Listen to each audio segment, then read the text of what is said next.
Alright, what's going on, guys? I'm just going over the trade that I took for today. Ended up finishing with 1k in profit off of a really good trade. Only risked about 300, so what we earned yesterday. But yeah, a really good trade here. Only thing I would have done that I could have done better and that I kind of fucked up on was taking an inverse on the 5 minute. I got really lucky that I didn't enter where did I enter? I entered about right here. I got really lucky that I didn't get stopped out, as you know, we're rejecting off of this 5 minute gap one side, or this 5 minute gap underneath the gap I entered.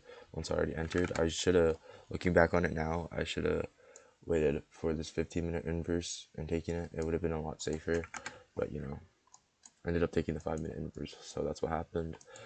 But anyways, going into this trade pre-market, you can see here that like I kind of got a, I don't know what I was really doing there.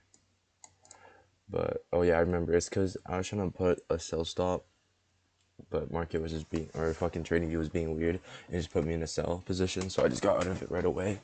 But going into the idea for today's trade here is that during London we had this accumulation of orders that just kept, or that just kept going up higher, which left us these 15-minute unfilled fair value gaps.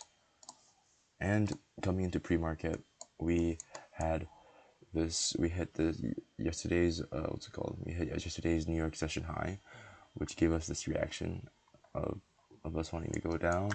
So looking to that, we saw a 5 minute fair value gap that we could have inversed and taken as our setup.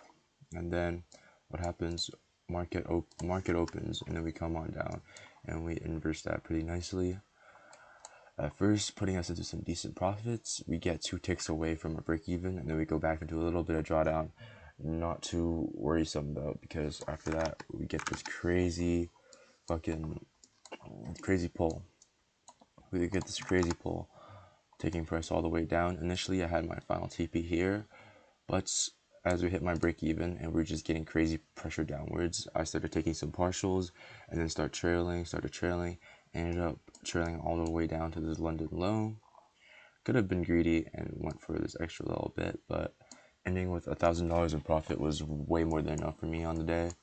And yeah, that's basically the trade summary for today. We just had really nice price action and rejection coming out of this sweep of London as we came into New York, and London also took out previous day New York's highs. So yeah, just really good price action overall. I'd give this honestly a B plus setup. It would have been A plus if I had waited for this rejection of a 15-minute fair value gap, but I was being very impatient and waited just for the inverse of a 5. And as you guys can see here, that almost cost me the whole trade. And yeah, that is basically it for today. I'm really interested to see how tomorrow plays out, as well as Friday, because Friday we have CPI news. And yeah, that is pretty much about it.